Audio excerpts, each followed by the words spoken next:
तो तैयार हो जाइए आज वर्ल्ड कप में भारत के तीसरे मुकाबले के लिए, जो अब से कुछ देर बाद यानी तकरीबन 8 बजे शुरू हो जाएगा। सामने टीम होगी अमेरिका और मैदान है न्यूयॉर्क का।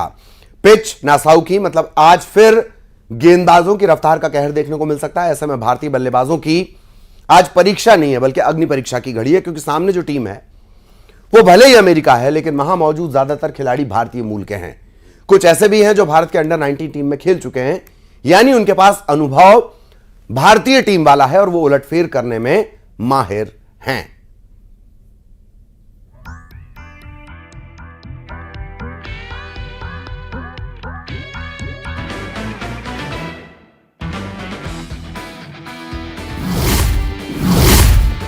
रोहित चलेंगे चाल, अमेरिका होगा बेहाल। मिनी इंडिया और इंडिया की पहली लड़ाई, सुपर 8 की जंग, कौन होगा धराशायी। आज कई सवाल हैं, क्योंकि आज वो दो टीमें आपस में टकराएंगी जो वर्ल्ड कप में बेहतरीन प्रदर्शन कर रही हैं। एक तरफ भारतीय टीम है तो दूसरी तरफ अमेरिका। टीम जरूर अमेरिका की है लेकिन इसमें आधे से ज्यादा खिलाड़ी भारतीय मूल के हैं। मतलब अमेरिकी टीम में भी भारतीय खिलाड़ियों जैसा जोश देखने को मिलेगा। T20 वर्ल्ड कप में अमेरिका ने शानदार प्रदर्शन किया है। टूर्नामेंट में मजबूत टीमों को हराकर उसने बड़ा उलटफेर किया है। टूर्नामेंट बेहद रोमांचक मोड़ पर है। पाकिस्तान को हराने के बाद कप्तान मोनंक पटेल की टीम पूरी कोशिश में होगी कि एक और उलटफेर करे। हालांकि ये इतना आसान नहीं होगा, क्योंकि रोहित की रणनीति के आगे अच्छों की हवा निकल जाती है। ये बात अलग है कि दोनों टीमें इस समय बराबरी पर हैं। भारत ने अब तक 2 मुकाबले खेले हैं और दोनों मैच में भारत को जीत मिली है। भारत के पास 4 अंक हैं, तो वहीं अमेरिका ने भी T20 वर्ल्ड कप में 2 मुकाबले खेले हैं। दोनों में जीत दर्ज की है। अमेरिका के पास भी 4 अंक हैं। ये आंकड़े बता रहे हैं कि दोनों टीमें इस समय बराबरी पर हैं। आज जो भी टीम जीत दर्ज करेगी वो सुपर 8 में पहुंच जाएगी। हालांकि भारत को आज जीत दर्ज करने के लिए कुछ ज्यादा मेहनत करनी पड़ेगी, क्योंकि नासाउ की पिच भारत के लिए नहीं है। यहाँ भारतीय बल्लेबाजों को संघर्ष करना पड़ रहा है। पिच पर कहीं ज्यादा ऊंचाई है तो कहीं गड्ढा है। जब ऊंचाई पर गेंद गिरती है तो असमान उछाल आता है, और जब गड्ढे में गिरती है तो गेंद सीधी विकेटों पर गिरती है। ऐसे में भारतीय बल्लेबाजों को यहाँ बैटिंग करने में परेशानी हो रही है। यही वजह है कि टीम के बल्लेबाज अच्छा प्रदर्शन नहीं कर पा रहे हैं। विराट कोहली ने T20 वर्ल्ड कप के 2 मैच में सिर्फ 5 रन बनाए हैं। कप्तान रोहित शर्मा ने पाकिस्तान के खिलाफ 13 और अपने दोनों मैचों में कुल 65 रन बनाए हैं। तो वहीं सूर्य कुमार यादव भी बल्ले से अब तक कुछ खास नहीं कर सके हैं। उन्होंने 2 मैचों में सिर्फ 9 रन बनाए हैं।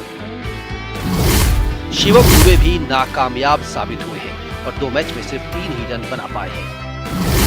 पंत को छोड़ दिया जाए तो किसी के भी बल्ले से रन नहीं निकले। पंत ने 2 मैचों में 78 रन बनाए हैं। हालांकि भारतीय गेंदबाज बल्लेबाजों पर कहर बरसा रहे हैं। बूम बुमराह ने 2 मैच में 5 विकेट झटके हैं। तो वहीं हार्दिक पांड्या ने भी 2 मैच में 5 विकेट लेकर जीत में अहम भूमिका निभाई है। अर्शदीप भी शानदार गेंदबाजी कर रहे हैं और अब तक 2 मैच में टीम के लिए 3 विकेट निकाल चुके हैं। गेंदबाजों को पिच से मदद मिल रही है, जबकि बल्लेबाजों के लिए पिच मुश्किल भरी है। हालांकि अमेरिका के बल्लेबाजों के लिए ये कंडीशन आसान हो जाती है, क्योंकि वो यहाँ सालों से खेलते आ रहे हैं। अमेरिका के लिए फायदेमंद ये है कि इनके आधे से ज्यादा खिलाड़ी भारतीय मूल के हैं, जो भारत के स्टार खिलाड़ियों को देखकर ही क्रिकेट सीखे हैं। ऐसे में भारतीय टीम को उनसे सावधान रहना होगा। अमेरिकी टीम में भारतीय मूल के 7 खिलाड़ी हैं। मोनांक पटेल जो भारतीय मूल के हैं और इस T20 वर्ल्ड कप में भी बेहतरीन बल्लेबाजी कर रहे हैं। मोनांक ने 2 मैच में 64 रन बनाए हैं। गेंदबाजों में सौरभ नेत्रावलकर ने 29 T20 मैच में 6.62 की इकोनॉमी से 29 विपक्षी बल्लेबाजों को अपना शिकार बनाया है। अमेरिका के पास नीतीश कुमार हैं जो ताबड़तोड़ बल्लेबाजी करते हैं। नीतीश भी भारतीय मूल के हैं। इसके अलावा हरमीत सिंह हैं जो किफायती गेंदबाजी करते हैं। एक और गेंदबाज जो आज कुछ अलग दिखा सकते हैं वो हैं जशदीप सिंह। ये सभी खिलाड़ी भारतीय मूल के हैं और भारतीय स्टार खिलाड़ियों को देखकर मैच का कखरा सीखे हैं। ऐसे में इनसे निपटना हिटमैन के लिए चुनौती होगी। आज फिर वही पिच है, लेकिन शायद भारतीय टीम में कुछ परिवर्तन हो सकते हैं। दुबे की जगह यशस्वी जायसवाल को मौका मिल सकता है। आज किसी भी हाल में भारतीय बल्लेबाजों को पिछले 2 मैच के उलट प्रदर्शन करना होगा, क्योंकि सवाल सुपर 8 का है। यहाँ से एक मैच में भी हार पाकिस्तानी टीम के लिए फायदेमंद हो सकती है। तो ये स्थितियां हैं और इस मैच पर लगातार नजर बनी हुई है। अमृत आनंद हमारे साथ जुड़े हुए हैं, एक बार फिर उनके पास आपको लिए चलेंगे, उनसे जरा एक फैक्ट चेक भी। अमृत आनंद आपको नजर आ रहे होंगे। अब अमृत, मैं एक फैक्ट भी पहले चेक करवाना चाह रहा हूं, फिर सवालों के सिलसिले को शुरू करेंगे।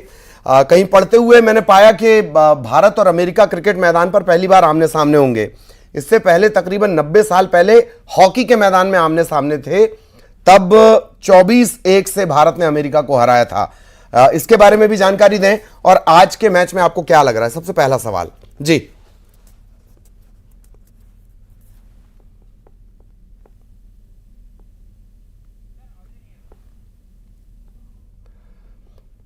हाँ, कुछ तकनीकी दिक्कत है, आवाज हम तक ललित आवाज आ रही है मेरी क्या? जी हाँ ललित, मैं कह रहा था कि बहुत ही इंटरेस्टिंग बात आपने बताई, क्योंकि ये पहली बार नहीं है, बहुत लोग कम जानते हैं, क्योंकि जिस समय हॉकी खेली जाती थी, जब हॉकी पिक पे था, तो ये जनरेशन नहीं था। अब ये जनरेशन जो आया है, जो क्रिकेट के प्रेमी मैं कहूंगा, क्रिकेट लवर्स ज्यादा देखने को मिलते हैं यहाँ पर है। अब मैं कहूंगी मुकाबला अमेरिका से है तो टेक्निकली सही है, लेकिन एक तरफ से अगर हम देखें, जो हमने रिपोर्ट में भी दिखाया कि 8 खिलाड़ी जो अमेरिका में है वो इंडिया के हैं। कई खिलाड़ी जो कप्तान भी है वो भी इंडिया के हैं। सौरभ जो गेंदबाज जिन्होंने शानदार प्रदर्शन किया था पाकिस्तान के खिलाफ, वो मुंबई में जन्मे थे, उनका जन्म मुंबई में हुआ था। पाकिस्तान के 2 खिलाड़ी अमेरिका से खेल रहे हैं, तो टोटल कहूं कि ये एशियन कॉन्टिनेंट की टीम ही खेल रही है आज का जो मुकाबला होने वाला है। और ललित, बिलीव कीजिए, आप भी कहेंगे कि अमृत आप कैसी बातें कर रहे हो, मतलब मैं ये दुआ कर रहा हूं फिंगर क्रॉस करके मैच आप देखे भारतीय फैंस, क्योंकि पिच जो है ना ललित, वो अलग खेल खेल रही है, वो अलग ही मूड में चल रही है, उसका एक अपना अलग ही मूड चल रहा है। वो समझ, उसको कोई फर्क नहीं पड़ रहा कि इस पिच पर कौन गेंदबाजी कर रहा है, क्या कौन बल्लेबाजी कर रहा है, वो अपने मूड में चल रही है। तो इस पिच पे कुछ भी हो सकता है, सरप्राइजिंग पैकेज भी हो सकता है, धमाका भी हो सकता है, उलटफेर भी हो सकता है। ये फैंस को डराने की कोशिश क्यों ना मानी जाए जो आप बात बता रहे हैं। नहीं, देखिए, आज भी जब हम कुछ खिलाड़ियों से मैं बात कर रहा था, कल रात भी मैं व्हाट्सएप पे बात कर रहा था, जो उस वक्त खेल नहीं रहे हैं, स्क्वाड में है, टीम के स्क्वाड में है, तो उनका भी ये कहना था कि पिच बहुत कोई जज नहीं कर पा रहे कि उसके बिहेवियर क्या है पिच का। मतलब किसी टप्पे से बॉल तेज आ रही है, कहीं से बॉल स्किड कर जा रही है, तो बैट्समैन एक लेंथ जज नहीं कर पा रहे, जिसके कारण दिक्कत हो रही है। और एक बदलाव जो जिक्र हमने भी किया है अपने रिपोर्ट में कि शिवम दुबे, क्या इनको खिलाना चाहिए? देखिए पिच जिस तरह से चल रही है, जिस तरह से गेंदबाजी है और अमेरिका की, तो मुझे लगता है कि एक बदलाव देखने को मिल सकता है। अब वो बदलाव क्या होगा? क्या संजू सैमसन को लेके आएंगे कप्तान, या फिर वो स्टिक रखेंगे कि नहीं, हम चलो एक मौका और देते हैं शिवम दुबे को? तो ये देखना दिलचस्प होगा काफी जी। या फिर जायसवाल, उनमें भी कोई चेंज आप देख रहे हैं उनके ऑर्डर में? देखिए, भारतीय बल्लेबाजी में मुझे लगता है कि विराट कोहली को नीचे ही रहना चाहिए, यानी नंबर 1 पर वो आए। 2 मैच हम देख चुके हैं। विराट, देखिए ओपनिंग मुझे जायसवाल और रोहित शर्मा ये दोनों परफेक्ट लगते हैं। उसके बाद विराट कोहली आते हैं ना, तो आपको एक डेप्थ नीचे तक बढ़ जाता है और एक सामने वाले गेंदबाज भी परेशान होते हैं। तो मैं कहूंगा कि बिल्कुल जायसवाल को जो आप लेके गए हो, और बल्लेबाज भी काफी अच्छे हैं, और जिस तरह की पिच है, क्योंकि इस 2020 में ना टेस्ट का टेम्परामेंट चाहिए, और जायसवाल के पास ये टेम्परामेंट है। तो आज वो टीम जीतेगी जो फुल टेम्परामेंट के साथ खेलेगी, पूरा अनुभव दिखाएगी, दमखम दिखाएगी, और इन मामलों में हमारी टीम कहीं ना कहीं अमेरिका से बहुत आगे जाती है। तो आज धैर्य का गेम है, जो जितना धैर्य दिखाएगा, दिमाग से गेम खेलेगा, शतरंज की तरह चाल चलेगा, वो जीतेगा। जी जी। वैसे आपने नासाऊ का जिक्र किया, पिच का जिक्र किया, तो अगर आपके पास पिच है तो हमारे पास नीतीश बाबू हैं।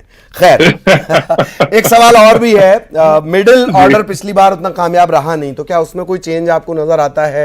देखा जाए जी जी भाई, देखिए पिच ऐसी है ना, पिच का बिहेवियर इसमें अलग है, तो मुझे लग नहीं रहा कि कोई बहुत ज्यादा हमें लोड लेने की जरूरत है, दबाव नहीं लेना हमें है, क्योंकि पिच सबके लिए है और सब बल्लेबाजी स्ट्रगल कर रही है, और 2-3 मैच हमने खेले हैं, बहुत मौका भी नहीं मिला टीम इंडिया को। तो मैं कहूंगा कि ऑल इज वेल है, टेंशन लेने की बात नहीं है। और 2 मैच बचे हैं, इसके बाद तो वेस्ट इंडीज जाना है, हमें सुपर 8 में आगे बढ़ना है, उससे आगे। तो टेंशन वाली कोई बात नहीं है यहाँ पर। और जो टीम है बैलेंस है। हाँ, एक शिवम दुबे को लेकर आप रिस्क ले सकते हो, चेंज करना चाहो तो कर सकते हो, जो कप्तान शायद करें। जी जी। एक बात और कि पाकिस्तान की भी निगाहें टिकी हुई हैं, उम्मीद उसने अभी भी नहीं छोड़ी है। आज वो चाहता है कि इंडिया जीत जाए, वो भी इंडिया इंडिया कहेगा। देखिए, हमसे ज्यादा दुआ ना पाकिस्तान के फैंस कर रहे होंगे। एक पाकिस्तानी चाचा है, सुबह उनसे मैं मजे ले रहा था कि हाँ चाचा आज क्या आपने पढ़ा है, दुआ की है या फिर आज हनुमान चालीसा पढ़ा आपने। तो ये मजाक हम करते रहते, तो हंस रहे थे कि अमृत जी आज तो सारी दुआ हम कर रहे हैं कि हिंदुस्तान जीते, क्योंकि हिंदुस्तान आगे बढ़ेगा तो फिर पाकिस्तान की उम्मीदें बरकरार रहेंगी T20 वर्ल्ड कप में। तो आज सारा पाकिस्तान दुआ कर रहा है, तो आज हम थोड़ा कम दुआ भी करें तो चलेगा, क्योंकि दुआएं पड़ोसियों की लगने वाली जरूर है हमें। ठीक। और ये टॉस का क्या कुछ रोल रहने वाला है? देखिए बहुत टेक्निकली अगर मैं बात करूं तो मुझे लगता नहीं है कि टॉस बहुत ज्यादा इंपैक्ट डाल रहा है, क्योंकि पिच 40 ओवर के गेम है, कोई टेस्ट मैच है नहीं कि अगर एक दिन 2 पारी 3 पारी 4 पारी की बात हो रही है। तो मुझे लग रहा है कि जो भी टॉस जीतेगा वो वही करेगा, गेंदबाजी का फैसला करेगा। लेकिन जो बल्लेबाजी हमारी है और जो गेंदबाजी हमारी है, मुझे बहुत ज्यादा फर्क नहीं लगता कि टीम इंडिया टॉस जीते या हारे। हालांकि जीते तो गेंदबाजी करना थोड़ा बेटर ऑप्शन हो सकता है। जी जी जी। चलिए, बहुत बहुत शुक्रिया आपका इस तमाम जानकारी को हमारे दर्शकों को समझाने के लिए। और अमृत आनंद बहुत आनंदित तरीके से डिकोड करते हैं क्रिकेट को। इसी के साथ इस बुलेटिन में इतना ही। खबरें जारी रहेंगी।